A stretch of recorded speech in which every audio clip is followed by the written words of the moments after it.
So eto na nga po mga kaibigan, Casimero Cuadro alas nila naka-jackpot ng kontrata kay Chavit Singson laban kay Naoya Inoue matutuloy na. And bago yan kaibigan, hindi po muna kakalimutan na i-like at i-subscribe ang ating YouTube channel and then pahita rin ng notification bell. Maraming salamat po. Well mga kaibigan, tila naging palaisipan nga po sa mga fans nga po ni Angas ng Pinas yung pagpunta nila dito kay Chavit Singson.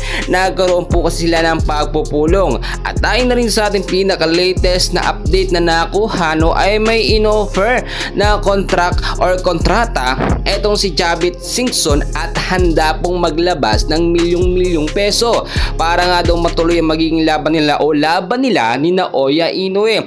Well mga kaibigan, kung titinignan natin yung update at yung sinasabi natin na kontrata ay patungkol po ito sa pagpayag nga po ni Angas ng Pinas dito kay Chavit Singson na siyang hahawak.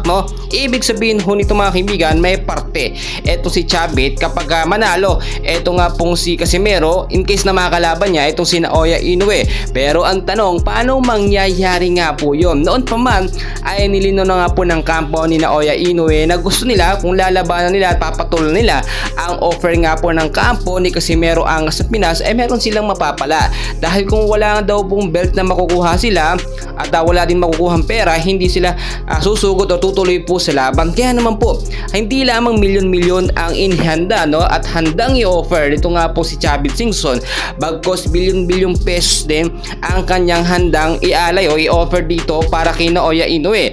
Ang mangyayari po dito, matutuloy man ang laban or kapag ka natuloy ang laban, 60-40 po ang magiging hatian.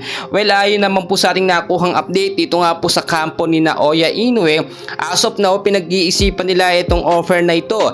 Ang sinasabi kasi ng mga Pilipino ay takot at takot daw po itong si Naoya Inoue. Kaya nga po tinawag na turtle ito ni Angas ng Pinas. Pero maraming hindi nakakaalam sa tunay na dahilan nga po ni Naoya Inoue na ayaw nilang lumaban ng pababa or pabaligtad. Dapat po kung lalaban sila ay meron silang mapapala or meron makukuhang karangalan. Ang Japanese boxer nga daw po kagaya ni Naoya Inoue ay lumalaban sa mga kilalang mga boksingero at si Angas ng Pinas hindi daw nila itinuturing na kilalang boksingero. Pero sa Pilipinas, alam naman natin, si Angas ng Pinas ang isa sa pambato. Kapag may laban ito, talagang pinapanood po ng maraming mga Pilipino. Pangalawa, si Angas ng Pinas sa pinakasikat na inaabangan bukod po kay Manny Pacquiao. Kaya naman ito si Chavit Singson, alam naman natin malaki ang pumusta at talagang naglalaan niya ng milyong pesos para sa laban ng mga boksingerong gusto niya mga kaibigan at si Angas ng Pinas.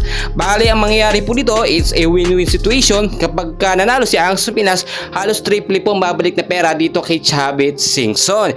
Yan lang mga update natin for today, and please huwag niyo kalimutan na i-like at i-subscribe ang ating channel for more updates po dito kay Angas ng Pinas. Maraming salamat po.